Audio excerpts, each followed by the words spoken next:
परमात्मा को पाने तथा उसका वास्तविक लाभ प्राप्त करने के लिए पवित्र बाइबल में प्रमाण है कि प्रभु ने मनुष्य को अपना ही स्वरूप बनाया। 6 दिन में सृष्टि रचकर 7वें दिन विश्राम किया। कुरान शरीफ में प्रमाण है कि हजरत मोहम्मद को खुदा स्वयं कह रहे हैं कि मैंने तुम्हें उस परमात्मा की महिमा बताने के लिए भेजा है। वो परमात्मा कबीर है जिसने 6 दिन में सृष्टि रची तथा 7वें दिन तख्त पर जा विराजा। उसकी खबर किसी बाखबर से पूछ कर तो देखो। कृपया अवश्य सुनिए जगत गुरु तत्वदर्शी संत रामपाल जी महाराज के अमृत वचन।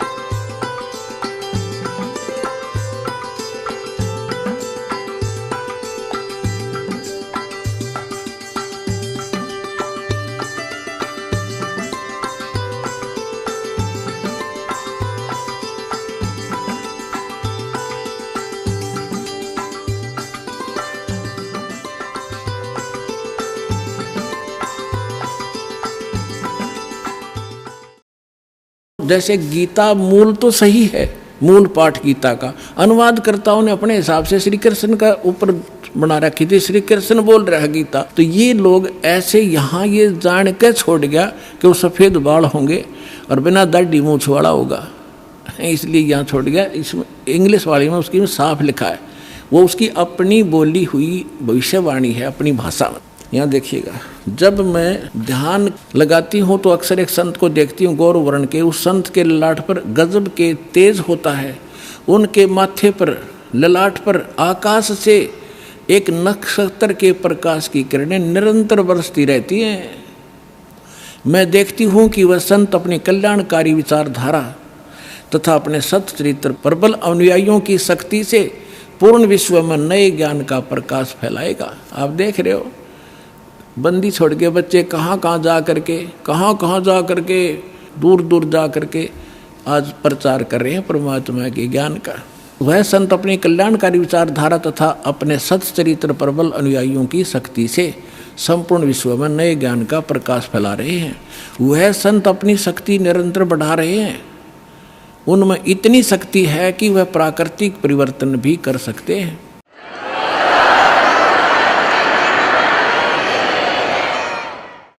वह अपना कार्य वैज्ञानिक ढंग से करेंगे। उनकी कृपा और प्रयत्न से मानवीय सभ्यता में नई जागृति आएगी। विश्व के समस्त जनसमूह में नई चेतना का संचार होगा। लोक शक्ति का एक नया रूप उभर कर सामने आएगा, जो सत्ताधारियों की मनमानियों पर अंकुश लगा देगा। जो राजा लोग अपनी मनमानी बकवाद करते हैं, उस संत के अनुयायी उनको विवश कर देंगे कि बंदे बनकर रहो, बकवाद बहुत दिन कर ली तुमने। विश्व के समस्त जनसमूह में नई चेतना का संचार होगा। लोक शक्ति का एक नया रूप उभर कर सामने आएगा और जो सत्ताधारियों की मनमानियों पर अंकुश लगा देगा।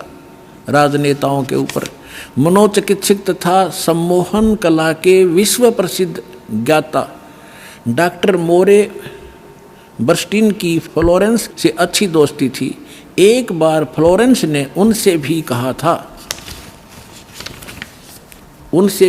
था कि डॉक्टर, वह समय बड़ी तेजी से निकट आ रहा है जब सत्ता लोलुप्त राजनेताओं की अपेक्षा आप जैसे समाज सेवकों की बातें अधिक ध्यान से सुनेगा। 21वीं सदी के आते आते एक नई विचारधारा पूरे विश्व को प्रभावित करेगी। हर राष्ट्र में सच्चित्र धार्मिक लोगों का संगठन लोगों के दिमाग में बैठी गलत मान्यताओं को बदल देगा। यह विचारधारा भारत से प्रस्फुटित होगी, भारत से चलेगी और विश्व के पूरे देशों में फैलेगी। मैं उस पवित्र स्थान पर एक प्रचंड तपस्वी को देख रही हूँ। जिसका तेज बड़ी तेजी से फैल रहा है। मनुष्य में सोए देवताओं को जगाने तथा धरती को स्वर्ग जैसा बनाने के लिए वह संत दिन रात प्रयत्न कर रहे हैं। एक पत्रकार ने 1964 में फ्लोरेंस से पूछा था कि क्या वह दुनिया का भविष्य बता सकती है।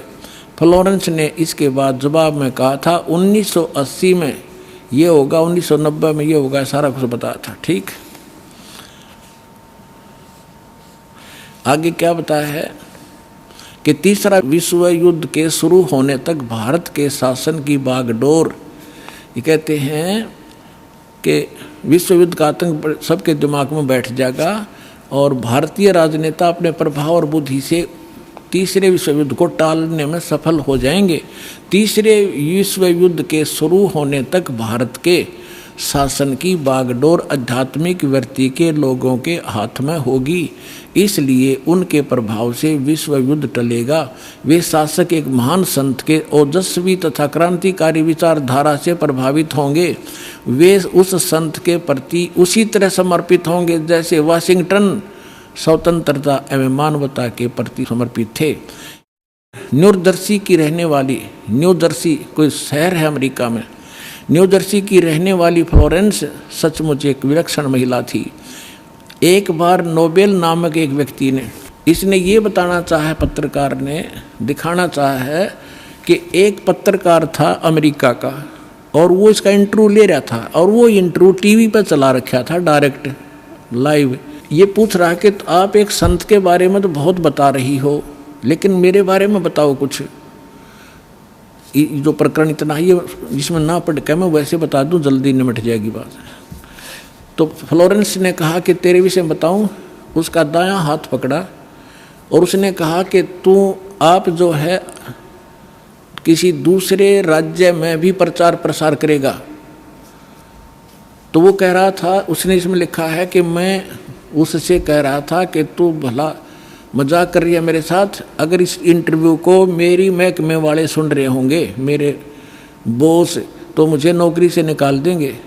दूसरे में प्रसार तो नहीं होगा पर मैं नौकरी से जाता रहूँगा। तू क्या मजाक कर रही है।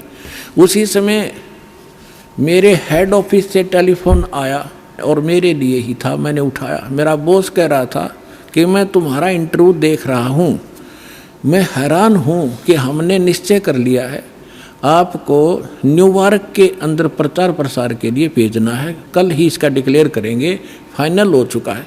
मैं हैरान हूँ, तुम्हारा इंटरव्यू मैं सुन रहा हूँ कि फ्लोरेंस को कैसे पता चला और आप जल्दी आ जाइए, आपको वहाँ भेज रहे। तो ये कहने का तात्पर्य है, वो इंटरव्यू लेने वाला ये कह रहा है उसकी इतनी सटीक भविष्यवाणी थी तो वही कह रही है जो संत के बारे में उसकी झूठी नहीं हो सकती। अब देखिएगा, अब यहाँ देखिएगा, ये मैंने छोड़ दिया, यहाँ वही बता रहा था। ये टीवी के कार्यक्रम के दौरान उनसे बोला, मैं बोला, पत्रकार कह रहा है, आप भारत में जन्म ले चुके संत के बारे में तो अक्सर बताती रहती हो, मैं अपने बारे में भी कुछ जानना चाहता हूँ, बताइए। फ्लोरेंस ने उसके दाहिने हाथ को थाम लिया और बोली, आप बहुत जल्दी किसी दूसरे राज्य में प्रसारण करेंगे। नोबेल ने एक प्रसारण सेवा के, वो एक कर्मचारी थे उस प्रसारण सेवा के, इस बात पर हंसने लगे। कुछ सेक्शन बाद बोले कि आपने मुझसे अच्छा मजाक किया। यदि हमारी कंपनी के अधिकारी इस कार्यक्रम को देख रहे होंगे तो दूसरे राज्य में तो जाऊंगा या नहीं, फिलहाल अपनी कंपनी से तुरंत निकाल दिया जाऊंगा। फिर पीछे घोषणा ये लिख दिया उसने कि वहाँ, अब कहते नोबेल के जब फ़ोन पर उठाया तो उसने बताया कि हमने न्यूयॉर्क के प्रसारण का काम शुरू करने का निर्णय लिया है, वहाँ तुम्हें भी भेजा जाएगा। अभी यह बात गुप्त रखना, इसकी घोषणा कल की जाएगी। मैं टीवी पर फ्लोरेंस के साथ तुम्हारी बातचीत देख रहा था, वो बॉस बोल रहा है। फ्लोरेंस ने तुम्हारे विषय में जो बताया वो पूरी तरह सच है। आश्चर्य है कि यह बात कैसे मालूम होगी। नोबेल फ्लोरेंस का चेहरा देखता रह गया। अब उस लड़की में इतनी सटीक भविष्यवाणी ये सिद्ध की इसने, और उसी ने उस संत के बारे में की। आगे फिर देखना, कुछ पत्रकारों ने उनसे एक बार पूछा था कि वह भविष्य को कैसे देख लेती है तथा गायब व्यक्ति या वस्तुओं का पता कैसे लगा लेती हैं। तो फ्लोरेंस ने बताया, मुझे स्वयं नहीं मालूम कि यह कैसे संभव हो जाता है। मैं भविष्य के विषय में एक बहुत महत्वपूर्ण बात बता रही हूँ। बार बार कहा करती हुआ कि 20वीं सदी के अंत में भारतवर्ष में 1997 के आसपास एक प्रकाश निकलेगा।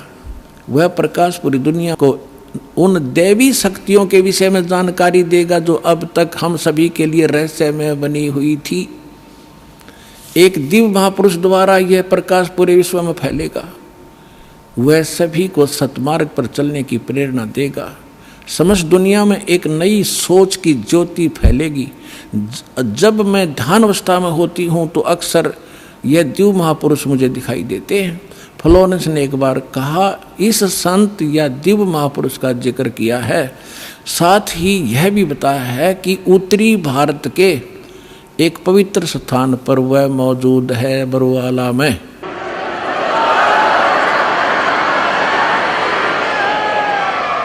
तो पुण्यात्माओं, अब समझदार को संकेत ही पर्याप्त होता है।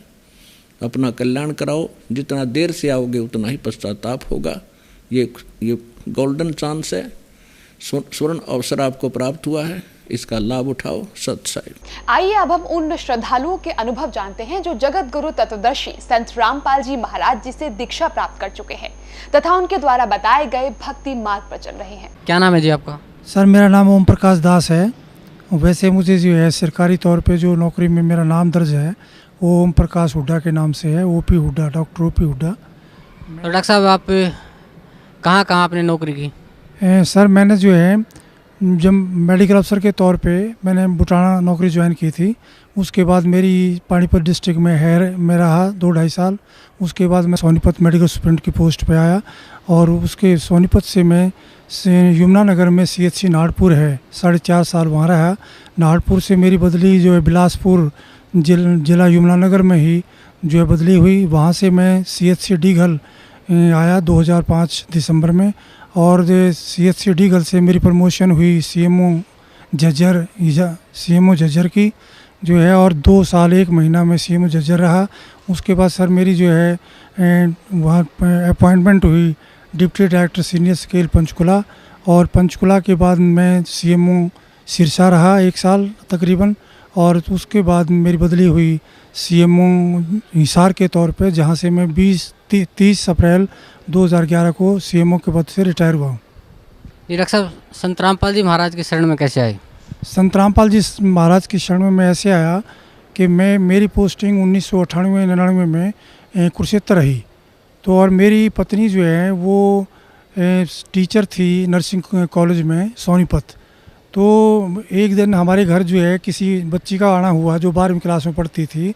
तो बच्ची ने ये नानी जी को ये बताया कि नानी जी मैं सोमवार को आई तब भी आपका व्रत था, मंगलवार को आई तब भी आपका व्रत था, शुक्रवार को आई तब भी आपका व्रत था। तो मैं आपकी इतनी पूजा पाठ का एक कैप्सूल बना दूं, क्योंकि इतने व्रत उपवास आप रखोगे तो आप बहुत कमज़ोर हो जाओगे। तो मेरी धर्मपत्नी ने कहा कि बेटी बना देना। तो उस बिटिया ने कहा कि संत रामपाल जी महाराज का सत्संग हर तीसरे संडे को सोनीपत में होता है और आपको इस संडे को तीसरे संडे को मैं आपको लेके जाऊंगी। तो मेरी धर्मपत्नी ने पहले सत्संग में ही मालिक का नाम ले लिया और नाम लेकर कुरुक्षेत्र आ गई। कुरुक्षेत्र आने के बाद मुझे बताया तो मैं जो हूँ थोड़ा सा ये भौचक्का रह गया कि मेरे पूछे बगैर कैसे ले लिया। तो मैं राधा स्वामी डेरा सत्संग ब्यास में चला गया और पीछे 2 घंटे बाद मेरी पत्नी वहाँ पहुँच गई। और उसके बाद जो है हम वहाँ का सत्संग सुना।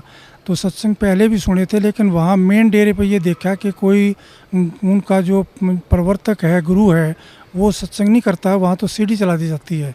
उसके बाद में हम वापस आ गए और फिर मैंने संत रामपाल जी महाराज के हर तीसरे संडे को सत्संग सुने 5-6। और तब मेरी पत्नी ने जब मैंने नाम नहीं लिया तो मेरे घर में जो है 3 दिन का गुरु ग्रंथ साहब का जो पाठ रखवा दिया, जो गरीबदास जी का ग्रंथ कहते हैं। तो कबीर परमेश्वर की वाणी है जो कि, तो उसमें तो संत रामपाल जी महाराज जो है 25 तारीख को भोग लगाने के लिए उस पाठ को आने, और मैंने 25 दिसंबर 1999 को संत रामपाल जी महाराज से जो है नाम दान लिया। उस दिन के बाद मालिक की दया है, मैं मालिक के चरणों में ही जो है लगा हुआ हूँ। डॉक्टर साहब, जो भक्ति आपके पूज्य गुरुदेव संत रामपाल जी महाराज ने दी है, उस भक्ति से आपको क्या लाभ मिला? सर, जो मेरे पूज्य गुरुदेव संत रामपाल जी ने जो भक्ति दी है, उसके दौरान मालिक ने एक वाणी का उल्लेख करते थे कि जम जो राजा से डरे मिटे कर्म के लेख, अदली अदल कबीर हैं कुल के सतगुरु एक। तो मेरे जीवन के अंदर ये वाणी जो है बिल्कुल जो कि तो खरी उतरती है, क्योंकि मैं कलोई गांव में रोहतक ज़िला में पैदा हुआ था और मेरी डेट ऑफ बर्थ 12/4/1953 है और मैं 5वीं क्लास में अमृतसर चला गया था और वहाँ पे पवित्र हरमंदिर साहिब के ही नकल पर जो है हिंदुओं का जो है दुर्गाना टेम्पल है। तो उस दुर्गाना टेम्पल में जो हूँ एक सेवक था, बहुत बूढ़ा व्यक्ति, वो ज्योतिषा काम भी करता था। तो उन्होंने मुझे कहा, मेरे बड़े भाई को जैसे जो है मास्टर जी कहते थे, तो मुझे छोटे मास्टर जी कहा करते थे कि छोटे मास्टर जी इधर आओ। तो उन्होंने मेरा हाथ दे कर के ये मुझे बताया कि काके बेटा आप जो है डॉक्टर बनोगे और आपकी उम्र जो है 50 वर्ष है। तो मैं 50 वर्ष की आयु को जो है सुन करके, तो जब उनका भगत जी का संत जी का जो भी ज्योतिषी थे उनका हाव भाव देखा, तो वो एकदम से सहम गए कि बच्चे को आपने उम्र गलत बता दी कि भाई ये ऐसा ना हो कि चिंता में पड़ जाए। तो उम्र तो उन्होंने ठीक बताई थी, लेकिन चिंता मगन ना हो जाए, बच्चा विचलित ना हो जाए। लेकिन मालिक की दया थी कि जो है मैं विचलित नहीं हुआ और अपनी डॉक्टरी की पढ़ाई सुन करके डॉक्टर बनोगे, तो अपनी पढ़ाई के अंदर ही मैं लीन हो गया और डॉक्टर ही बना। और जब मैं सर्विस में आया तो मुझे याद नहीं रहा काल के दबाव से, जैसे पता लगा संत रामपाल जी की वाणी से कि हमारे ऊपर काल का बहुत प्रेशर है, तो हमारी बुद्धि का कंट्रोल भी उसके हाथ में है। जब तक आप उसकी भक्ति या अन्य देव देवताओं की भक्ति करते हो, तो मुझे वो याद नहीं रहा कि तेरी उम्र 50 साल है। लेकिन जब मुझे जो है 10-11 अप्रैल की रात्रि को और ये मेरे हाथों में दर्द होना शुरू हुआ, मेरी छाती में दर्द होना शुरू हुआ, तब मैंने अपने बच्चों को, पत्नी को कहा कि पीजीआई रोहतक में चलते हैं, टेस्ट कराते हैं।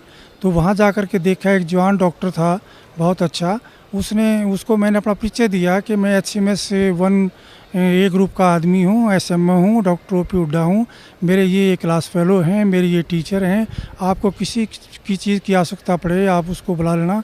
तो उसने मेरी सीधी देख करके जो भी जो है दाएं बाएं टेलीफोन किए सीनियर व्यक्तियों को, तो उसके बाद जो है मुझे इस ICU में शिफ्ट करने लगे हो। तो मुझे पता लग गया कि जो है भाई मेरे को कोई बहुत गंभीर बीमारी है। लेकिन संत रामपाल जी महाराज ने बता रखा था सत्संगों के दौरान कि जब भी तुम्हारे ऊपर कोई विपत्ति आ जाए, तो तुरंत आप उसी टाइम जो है, यदि प्रथम मंत्र मिला हुआ है तो प्रथम मंत्र, और दूसरी स्टेज का सतनाम मिला हुआ है तो सतनाम, और सार नाम मिला हुआ है तो सार नाम उच्चारण करना शुरू कर देना। तो मैंने परमात्मा की, संत रामपाल जी की कृपा से वैसा ही शुरू कर दिया था। और मुझे जो है ये ऐसा महसूस नहीं हो रहा था कि मैं वाकई में ही इतना गंभीर बीमार हूँ जो मुझे ICU में शिफ्ट किया जा रहा है। लेकिन जो है वहाँ पे 1.5-2 घंटे बाद जो है अचेतन अवस्था में मैं चला गया, और अचेतन अवस्था में बाहर तो डॉक्टर जो है, जैसे मुझे पता लगा कि वो लिखा पढ़ी करवा रहे हैं कि बहुत अच्छा डॉक्टर था और बचा नहीं सकते हम, इसके जो है अंतिम समय लगभग नज़दीक आ गया है। तो बाहर तो फाइलों पे ऐसे जो लिखवा रहे थे, आपको कहीं ले जाना हो तो ले जाओ मेरी पत्नी को, मेरे बच्चों को, जो कि ये बात सुन करके वो रोने लग गए। और मैं अचेतन अवस्था में जो हूँ, मुझे देख रहा हूँ कि काल के दूत जो है मेरे को लेने मेरे निकट आ रहे हैं, और निकट आकर के मुझे कह रहे हैं कि आपका समय पूरा हो गया है, हम आपको लेने आए हैं। तो मैं उनसे कुछ कह पाता, इससे पहले ही कबीर परमेश्वर ने मेरे सिर पे पंजा रख दिया, और जो है उनका चित्र मुझे प्रतिबिंब की तरह शीशे में जैसे नज़र आती है फ़ोटो, ऐसे नज़र आया। और इस अक्षण भर में ही कबीर परमेश्वर के हाथ के ऊपर, पंजे के ऊपर संत रामपाल जी का पंजा, और जो शरीर के ऊपर जो है संत रामपाल जी का शरीर जो है हो जाता है। तो जो है संत रामपाल जी ये कहते हैं कि कबीर परमेश्वर ने आपकी जो है उम्र जो है भक्ति के लिए बढ़ा दी है।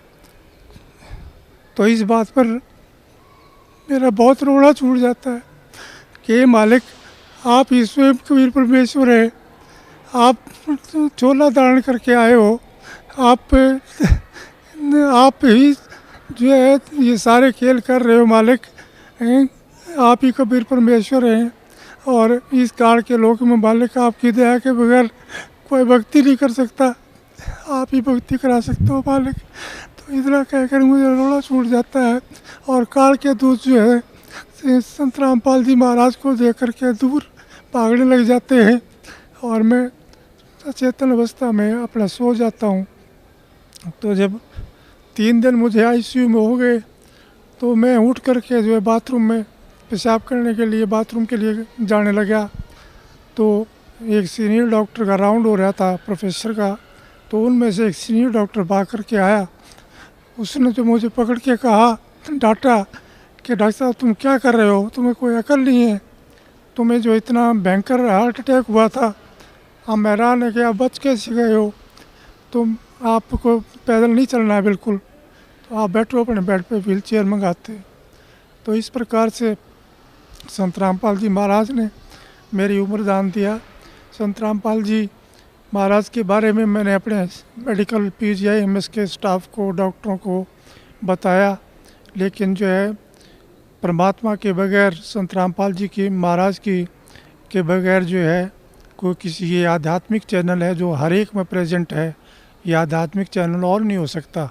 मालिक जिसका आध्यात्मिक चैनल ऑल करते हैं वही हज़ारों किलोमीटर दूर से और देश विदेशों से यहाँ पर के मालिक की वाणी सुनने के लिए, मालिक के पथ पे चलने के लिए आ रहे हैं। तो मालिक की जैसे वाणी है, मुझे ये भी मैं उनको अपने कर्मचारी अधिकारियों को सुना करता था कि मासा घटे ना तिल बढ़े, विद ना लिखे जो लेख, और साचा सतगुरु मेट कर ऊपर मार दे मेघ। ये मालिक मेरे साथ बिल्कुल जो का तो कर दिया आपने कि काल ने लिखा हुआ है कि मैं एक भी सांस तुम्हें जितना दे रखा है उसको बढ़ाऊंगा नहीं, ना वो बढ़ा सकता है, ना उसकी पूजा पाठ से बढ़ सकता है, ना देव देवताओं की पूजा पाठ से ये बढ़ सकते हैं। मालिक ये आप ही कर सकते हो, आप सत्य हो, आपकी वाणी सत्य है मालिक, आपका विज्ञान सत्य है, आप पूर्ण परमेश्वर हो। संत रामपाल जी महाराज आप जो चाहे सो कर दें, 14 कोट दूध जम डरी, ऊद बूझ जम त्रास निवारे, चित्रगुप्त के कागज़ फाड़े। मालिक आप चित्रगुप्त के कागज़ फाड़ दिए आपने, मेरी उम्र बढ़ा दी मालिक। मेरी धर्मपत्नी श्रीमती शीला हुड्डा 6/12/4 को PGI-MS रोहतक में दाखिल हुई। तो मेरी उस टाइम नाहरपुर CHC में पोस्टिंग थी SMO के पद पर। तो मुझे टेलीफोन गया यमुनानगर ज़िले में है ये CHC, मुझे टेलीफोन गया तो मैं वहाँ आया और ये मालिक की आज्ञा ले चुके थे कि जी ऐसा ऐसा हो गया। तो मालिक ने कहा कि अपना इलाज कराओ। तो मेरी पत्नी को वहाँ मैं आया, मैंने देखा स्पेशल वार्ड मिला हुआ था। तो ये जो भी डॉक्टर आता, जो भी जो कर्मचारी आता वहाँ पे ये कह कर के जो है रोने लग जाती थी कि मेरी आँख क्या ठीक हो जाएगी, क्योंकि इनकी आँख में बैंगापन हो गया था। तो उस बैंगनपन की वजह से जितने भी डॉक्टर आते वो यही कह करके जाते कि हमारे बस की बात नहीं है। जैसे आई डिपार्टमेंट से दाखिल हुए थे तो आई डिपार्टमेंट वालों ने कहा कि हमने सारे टेस्ट करा लिए हैं, आप न्यूरोलॉजी वालों को दिखाओ। न्यूरोलॉजी वालों को दिखाते रहे, उन्होंने कहा कि कोई भी डिफेक्ट नहीं है, इनका MRI, कैट स्कैन, अल्ट्रासाउंड सब कर लिया हमने, तो हमें कोई डिफेक्ट नज़र नहीं आता है। और मैं खुद स्वयं जो आई सर्जन हूँ, MSMD डॉक्टर हूँ, तो आँखों के ऑपरेशन जो मैंने बहुत किए हैं।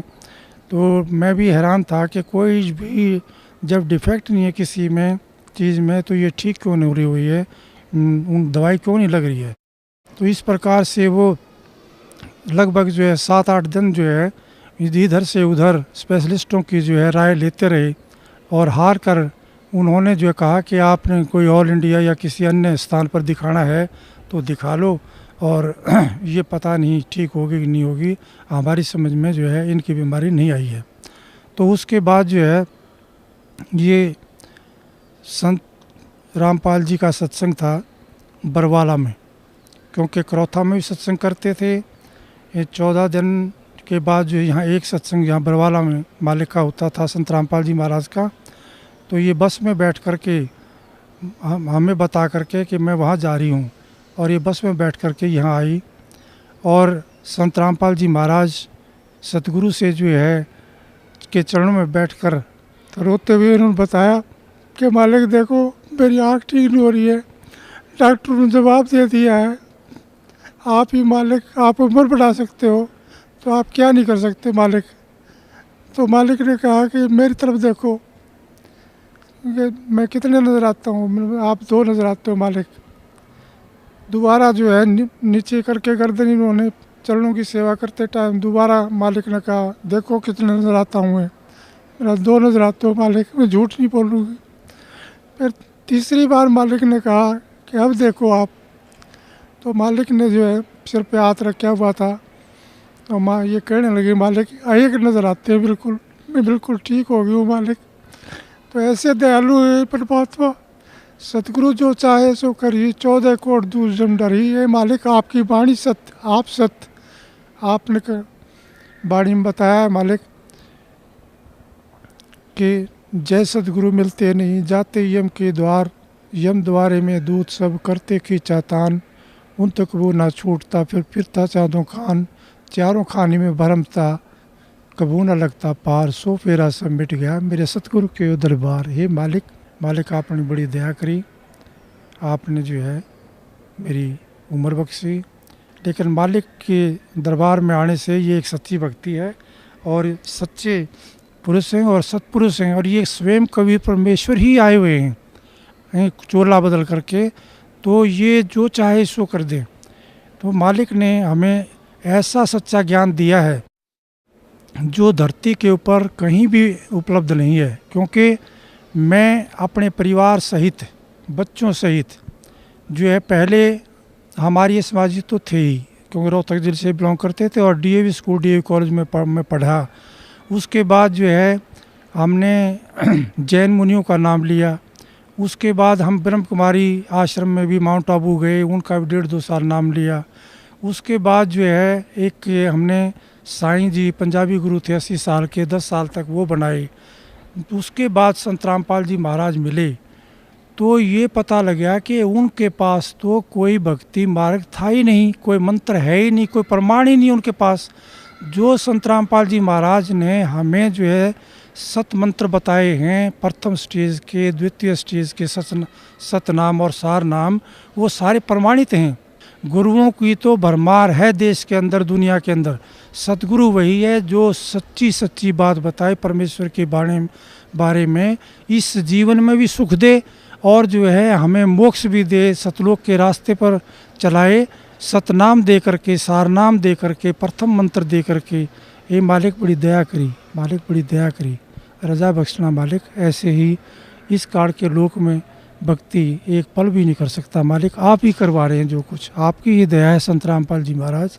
दया रखना मेरे ऊपर और मेरे परिवार के ऊपर मालिक। क्या नाम है माता जी आपका? मेरा सुशीला हुड्डा है, मैं मिसेज़ हुड्डा हूँ, डॉक्टर हुड्डा की पत्नी। मैंने संत रामपाल जी का नाम 1999 में लिया था और उसी समय से मैं मालिक को यूँ महसूस कर रही हूँ कि जैसे पर कहते हैं कि भी भगवान वो होता है जो अंधे को आँख दे, कोढ़न को काया, बाझन को पुत्र दे, निर्धन को माया। तो ये मालिक स्वयं कबीर साहब आए हुए हैं, इन्होंने मेरी फैमिली में ये प्रूव कर दिया कि हाँ मैं पूर्ण परमात्मा वाले काम कर सकता हूँ, मैं समर्थ हूँ। डॉक्टर साहब को ज़िंदगी बख्शी, जबकि बचपन में बता दिया था कि 50 इयर्स इनकी एज है। उसके बाद फिर हार्ट अटैक हुआ और मालिक ने बचाया।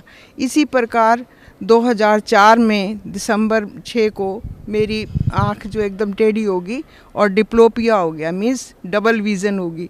देखती थी इधर तो मतलब मुझे लगता था जैसे सब दो हैं।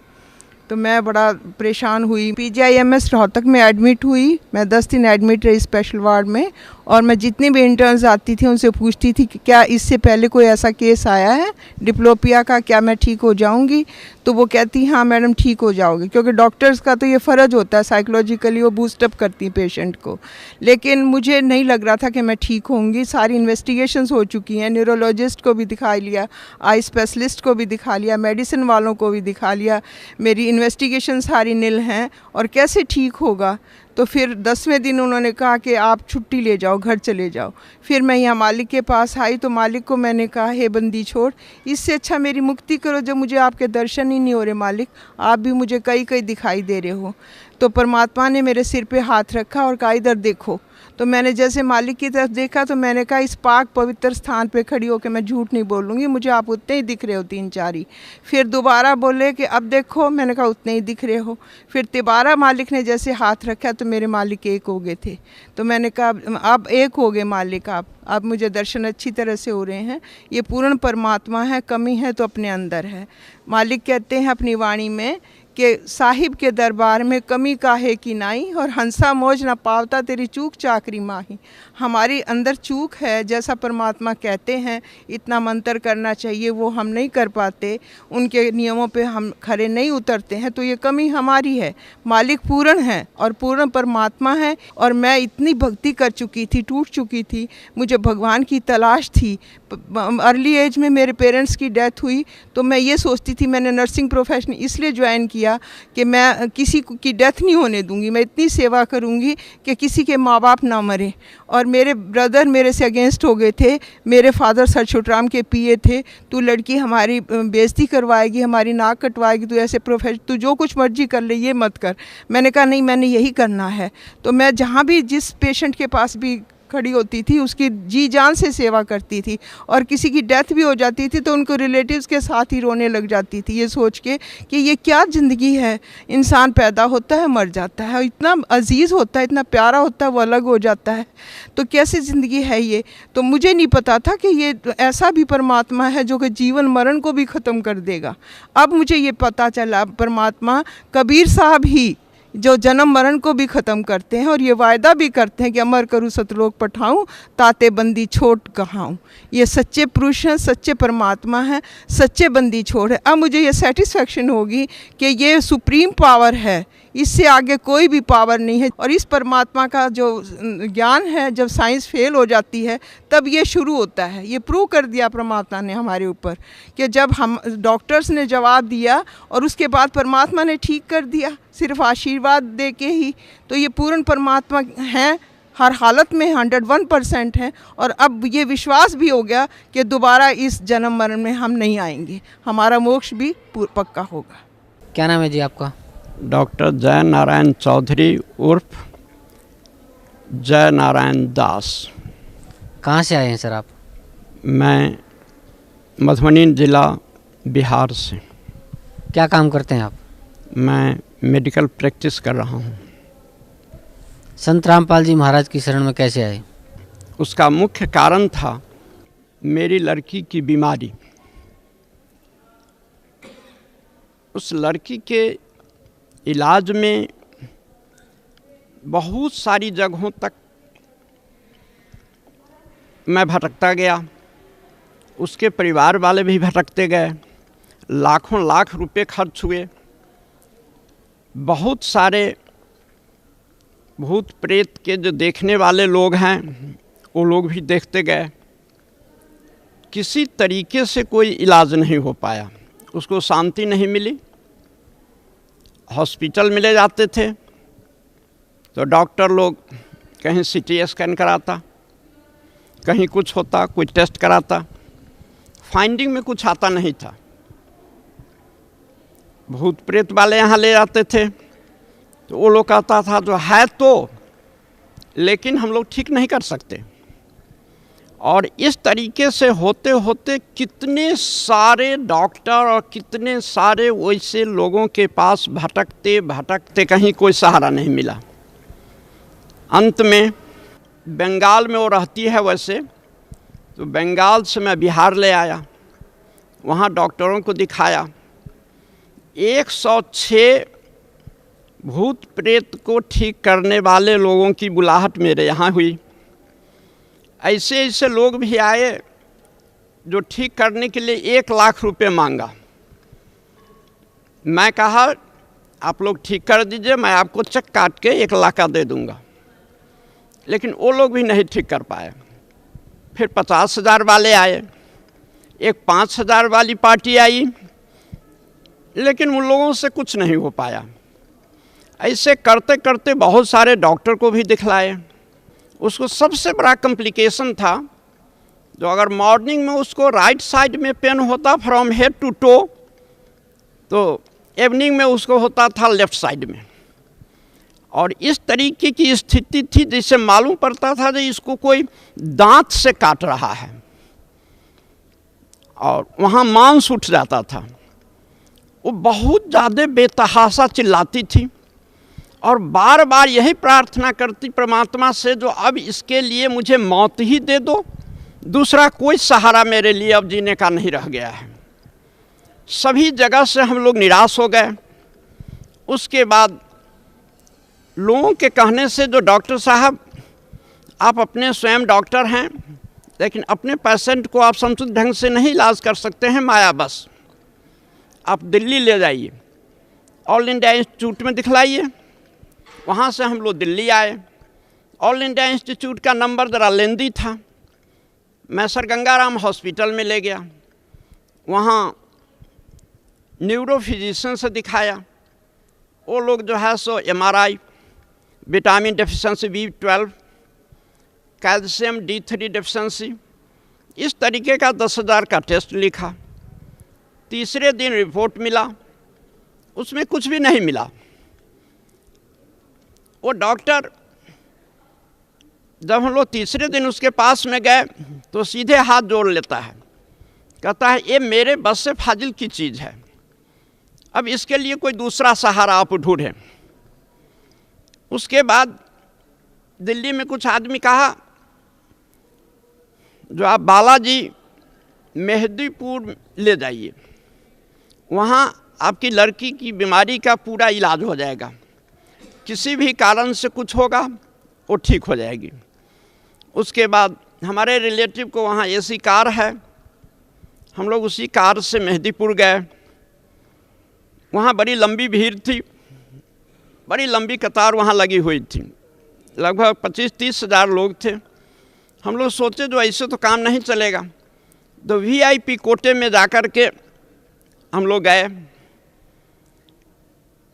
उसमें इस तरीके की व्यवस्था है, जो हनुमान जी और एक प्रेत दोनों एक कोठरी में रहते हैं, और वहाँ जो भूत प्रेत का कोई ऐसा पेशेंट पहुँचता है तो वो खिलाने लगती है, वो बोलने लगती है जो मैं कौन हूँ, किस कारण से इसको पकड़े हुआ हूँ, लेकिन मेरी लड़की के शरीर का कुछ भी हिस्सा, कुछ भी हिल डोल कुछ नहीं हुआ। वहाँ से निराश होकर के फिर आ गए। मुसलमानों के मदार पर ले गया, उससे भी कुछ नहीं हुआ। और इस दरमियान हम लोग उसको 500 बोतल पानी चढ़ाए थे 4-5 महीने में। 1500 इंजेक्शन्स लगे थे, और ऐसा इंजेक्शन्स लगा था जिसमें एक इंजेक्शन के एफिकेसी का पीरियड है उसको 8 आवर्स। अगर कैंसर पेशेंट को हम लोग एक इंजेक्शन दे देते हैं तो 8 घंटे तक निश्चिंत होकर के सोता है, लेकिन वैसा इंजेक्शन उसके साथ 7-8 पड़ते थे और आँख भी नहीं झपकती थी। 8 लाख रुपए लगभग हम लोग उसके इलाज में और देवी देवताओं के चक्कर में खर्च कर चुके थे। एक रोज़ हम लोग दिल्ली से कार से यहाँ आए, सत्संग चल रहा था, लड़की को भी नाम उपदेश दिलाया, मैं भी नाम उपदेश ले लिया, और गुरु महाराज जी से आशीर्वाद लेने के लिए जब हम लोग आए, यही शायद जगह है, इसी में हम लोग आए, कारण उसकी चिल्लाहट बढ़ रही थी।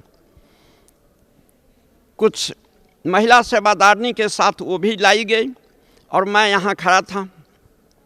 गुरु महाराज जी, संत रामपाल जी महाराज जब रागिनी को देखे तो बिना नाम पूछे हुए कहते हैं, रागिनी तुम्हें काल पकड़ लिया है, ब्रह्मा विष्णु महेश कोई भी तुमको ठीक नहीं कर सकते, दुर्गा तुमको ठीक नहीं कर सकती, परमात्मा ही तेरी बीमारी का इलाज करेंगे और तुम ठीक हो जाओगी। अब बेटिया तुम फिक्र मत करो, और इतना कहने के बाद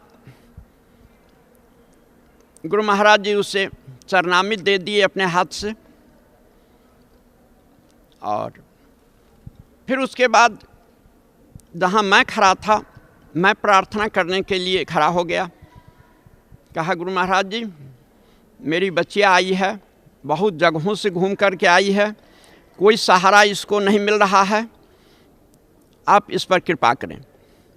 गुरु महाराज कहते हैं, हाँ हाँ रागिनी उसका नाम है, उसको मैं आशीर्वाद दे दिया हूँ, परमात्मा की भक्ति करेगी और बीमारी ठीक हो जाएगी। और यही हुआ। उसी समय से उसके शरीर का पूरा दर्द समाप्त हो गया। बंगाल में दिखाए, बिहार में दिखाए, दिल्ली दिखाए, राजस्थान दिखाया, अंत में हरियाणा सतलोक आश्रम में संत रामपाल जी के माध्यम से इसका सही इलाज हो पाया और जादू की तरह असर हुआ। जादू भी इससे हम समझते हैं कुछ लेट में असर करेगा, जिससे कुछ मिनट जब तक वो मंत्र पढ़ेगा, कुछ छड़ी घुमाएगा, तब कहीं असर करे। यहाँ तो गुरु महाराज जी आशीर्वाद दिए और उसका कष्ट तत्क्षण समाप्त हो गया। वो लड़की अभी तक स्वस्थ है, दुरुस्त है। संत रामपाल जी महाराज की शरण में आने से पहले आप कौन सी भक्ति करते थे? शुरू में मैं भगवान शंकर की पूजा किया करता था, मैं जब बहुत छोटा था। उसके बाद 14 नवंबर 1984 को बाल योगेश्वर से दीक्षा प्राप्त किया। 28 वर्षों तक मैं लगातार उनका शिष्य बना रहा। कहते तो बहुत सारी चीज़ें, लेकिन वास्तविक मुझे आंतरिक अनुभव नहीं हुआ। सुनाया करते थे जो परमात्मा निराकार हैं, गीता का श्लोक सुनाया करते थे, जो न वेदैर्न तपसा न दानेन चज्जया शक्य एवं विधो द्रष्टुम दृष्टमान सिमांग जथा। उसको तो तुम देख नहीं सकते हो, अनुभव कर सकते हो। और जिस चीज को अनुभव कराते थे, जब मैं बीजक में कभी कभी पढ़ता था तो वहाँ का वर्णन कुछ और मिलता था और इन लोगों के कहने का वर्णन कुछ और था।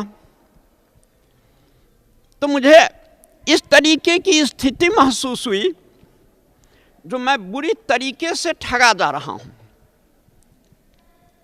मैं 8 वर्षों से केंद्र सहायक था, मेरे चलते बहुत सारे लोग उनके शिष्य हो गए। मुझे कुछ भी अनुभव नहीं हुआ। किया तो मैं 28 वर्ष तक उसका अभ्यास, लेकिन जिस स्टेज से मैं शुरू किया था, जहां से मेरी यात्रा शुरू हुई थी, आध्यात्मिक यात्रा, जब तक मैं जगत गुरु तत्वदर्शी संत रामपाल जी महाराज की शरण में नहीं आए थे, तब तक मैं वहीं रुका था जहां से मेरी यात्रा शुरू हुई थी। कोई आध्यात्मिक लाभ तो नहीं मिला, उल्टे इतनी परेशानी मुझे हुई, जिस परेशानी का मैं वर्णन करने लगूं तो किताब लिख दी जाएगी। सतगुरु का काम होता है जो आफत से भी बचाए, शरीर रक्षा करे, बीमारी से भी दूर करे, आफत में सहारा हो, आर्थिक लाभ भी दे समय पर, और वो निरोग काया लेकर के सारा काम करे संसार में। अब परमात्मा स्वरूप संत रामपाल जी मिले, मुझमें स्थिरता आना शुरू हो गई।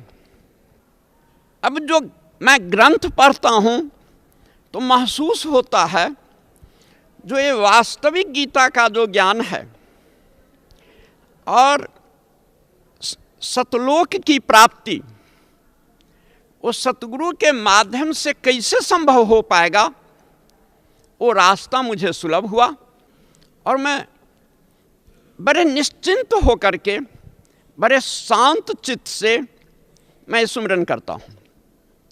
और जब कभी गहरी नज़र गीता में या आध्यात्मिक ज्ञान गंगा पढ़ता हूँ तो अब मुझे वर्ड बाय वर्ड समझ में आता है और मेरे कारण बहुत सारे लोग प्रभावित हो रहे हैं। और इसका मुख्य कारण है जो मैं वहाँ का प्रैक्टिशनर हूँ, 40 वर्षों से प्रैक्टिस करता हूँ। उससे पहले मैं एयरफोर्स में था। 4 मेडल भारत सरकार मुझे बांग्लादेश लिबरेशन के टाइम में मिला। ये इन्फ्लुएंस भी समाज में है। दूसरा इन्फ्लुएंस ये डॉक्टरी के कारण है। मैं BA MS पास किया, उसके बाद MD पास किया, उसके बाद FICA USA से लिया। FICA का फुल फॉर्म होता है fellow of the international college of angiology. Angiology means doctrine concerning vascular system, नारी संस्थान। अब प्रतिष्ठा वहाँ इस तरीके की बनी हुई है जो मेरी बात पर लोग यकीन करता है। मेरी लड़की की जो बीमारी थी उसका असर लाखों लाख लोगों के दिमाग में है जो किसी तरीके से डॉक्टर साहब की लड़की का इलाज नहीं हो पाया। बंगाल में दिखाए, बिहार में दिखाए, दिल्ली दिखाए, राजस्थान दिखाया, अंत में हरियाणा सतलोक आश्रम में संत रामपाल जी वहाँ रहते हैं, उनके माध्यम से इसका सही इलाज हो पाया और जादू की तरह असर हुआ। जादू भी इससे हम समझते हैं कुछ लेट में असर करेगा, जिससे कुछ मिनट जब तक वो मंत्र पढ़ेगा, कुछ छड़ी घुमाएगा, तब कहीं असर करे। यहाँ तो गुरु महाराज जी आशीर्वाद दिए और उसका कष्ट तत्क्षण समाप्त हो गया। और मैं हृदय से गुरु महाराज जी को मैं कितना कितना धन्यवाद दूं। वो तो हमारे गुरु महाराज जी हैं, परमात्मा हैं, सब कुछ हैं। और मैं और एक बात कह देना चाहता हूँ, गुरु महाराज जी लाखों लाख उनके शिष्य होंगे, लेकिन मुझे मेरा नाम भी जानते हैं और बिना प्रार्थना किए हुए मुझसे जदा कदा पूछ देते हैं जो कहो कैसा समाचार है, बेटिया का क्या समाचार है। उसके बाद अभी तक वो बहुत ठीक हाल में है। वास्तविक उसकी बीमारी का शुरुआत लगभग 10-12 बरस पहले हुआ, लेकिन हम लोग उसको सही ढंग से डिटेक्ट नहीं कर पा रहे थे। कभी अपेंडिक्स में दर्द हुआ तो उसको अपेंडिसाइटिस का ऑपरेशन करा दिए, गॉल ब्लैडर में पेन हुआ तो गॉल ब्लैडर का ऑपरेशन करा दिए। जब कहीं एब्डोमिनल एरिया के निचले हिस्से में दर्द हुआ तो किसी गायनेकोलॉजिस्ट से दिखा दिया। सर दर्द हुआ तो न्यूरोफिजिशियन से दिखा दिया।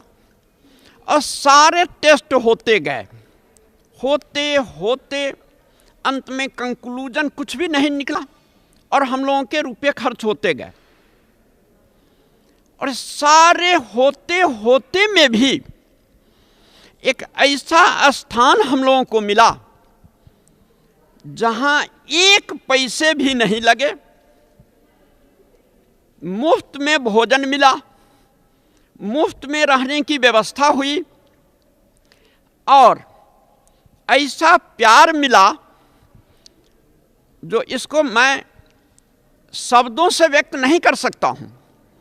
ऐसे तो मुझे कोई संबंधी भी हम लोगों से इतने अपनापन के साथ वो लोग नहीं बातचीत करते हैं जितने अपनापन के साथ गुरु महाराज जी सहृदयता पूर्वक हम लोगों से बातचीत करते हैं।